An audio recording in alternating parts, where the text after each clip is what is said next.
What's going on, everybody? Coach MccDann here. There are several factors when learning about fundamentals in Smash Ultimate. One that players deem to be extremely important is what we'll be discussing today. So lock in, because today we'll be learning the concept of bait and punishing, and dive into the benefits of implementing it within our play in tough situations. The best part about learning the concept of bait and punishing is that anyone at any skill level can dedicate the time to learn and apply it. But it's a whole new challenge when applying what you learn about the concept consistently to give your opponents an even more difficult time fighting you.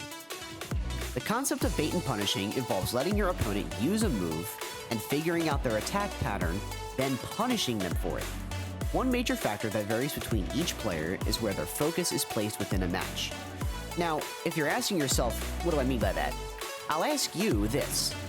When playing a game of Smash, where does your focus typically land? Is it the center of your screen? Is it on your own character?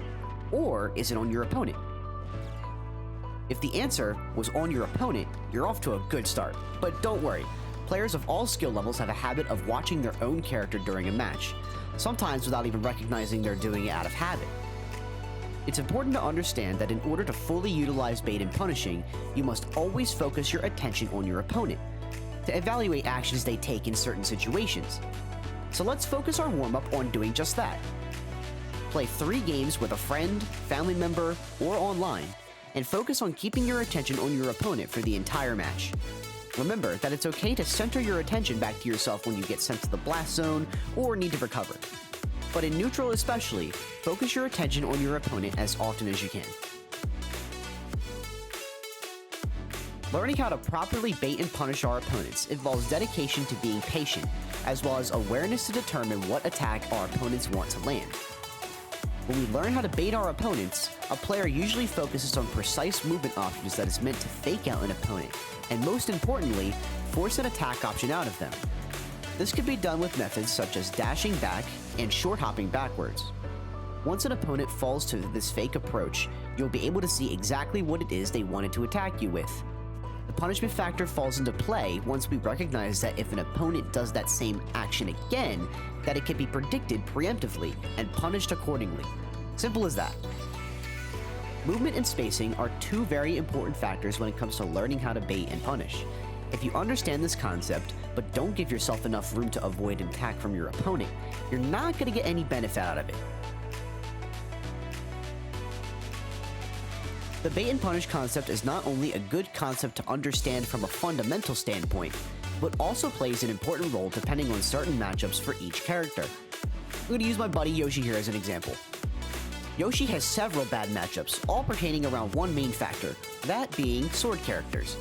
Swordsmen like Lucina have an easier time dicing up Yoshi with combos and kill confirms due to their amazing range and ground speed.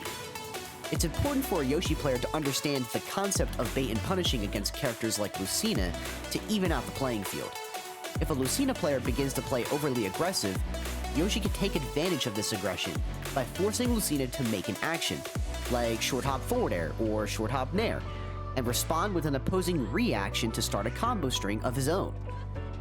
Using a bait and punish strategy with Yoshi against Lucina is far better than even just having a game plan on what to punish, as it will allow Yoshi to earn his interactions first before warranting any type of action from Lucina.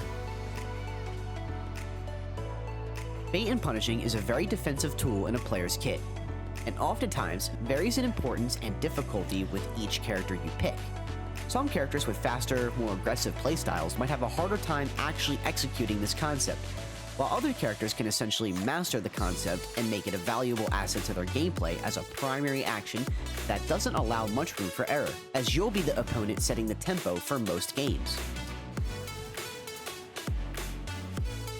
It's important to take into account what you do after you bait an opponent to earn yourself the interaction needed, as you'll want to focus on executing your most optimal combo string or kill confirm depending on your percentage your opponent is at when you stick the landing for an attack.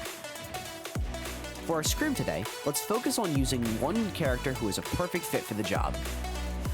Head into some matches with Ganondorf, and for 5 to 7 games, strictly focus on 3 main things: waiting for your opponent's attack, baiting an option with a dash back or backward short hop, and reacting accordingly to whiffed attacks.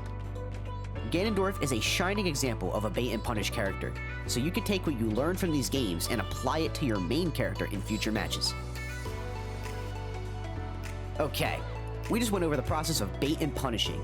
Once this concept is established in your play, you will not only be able to execute amazing plays, but create opportunities to come back from deficits, alter the pace of a game, and essentially flip a match completely on its head if recognized in an intense moment within a game.